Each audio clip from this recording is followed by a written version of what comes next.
Hey guys, for this video, I'm going to show you something that I figured out in the process of trying to work on another project.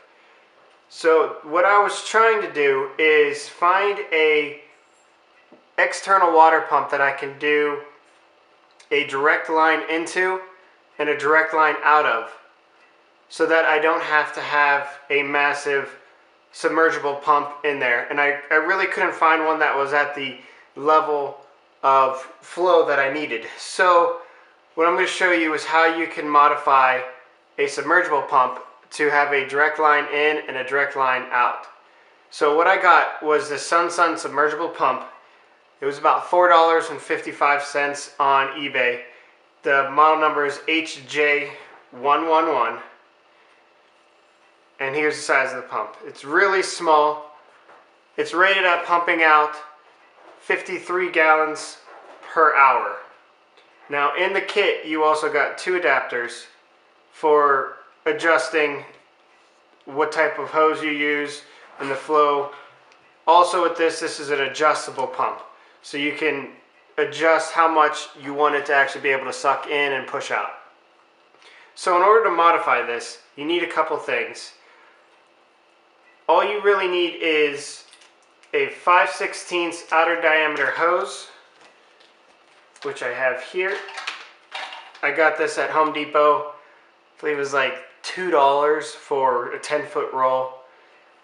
It's 5/16 inches outside diameter and 3/16 inside diameter, and that will actually fit perfectly inside both of these holes. This right here that you see is the outlet hole. So in order to get this direct feed, you have to take off this cover. When you submerge this normally, the water will flow through here, down through your adjustable knob, and it will control the amount of water going in so that it'll adjust the amount of water going out. So in order to modify this, we need to start by taking off this cap.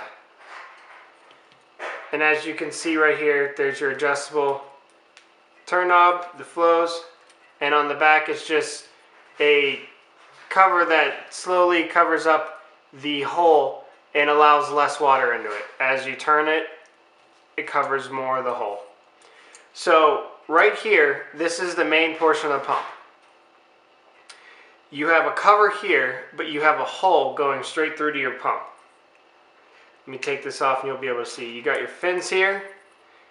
As the water sucks through this hole, it goes down through and comes out the top of here.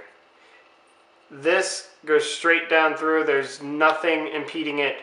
So what you'll want to do is you'll want to glue this piece in, making sure that it has a firm and sealed connection. Normally what would happen is this is just pressed on and this cap goes on and holds it into place. But if you're going to be using this solely the way you want it, then you're going to need to seal this off and make sure that it doesn't come out.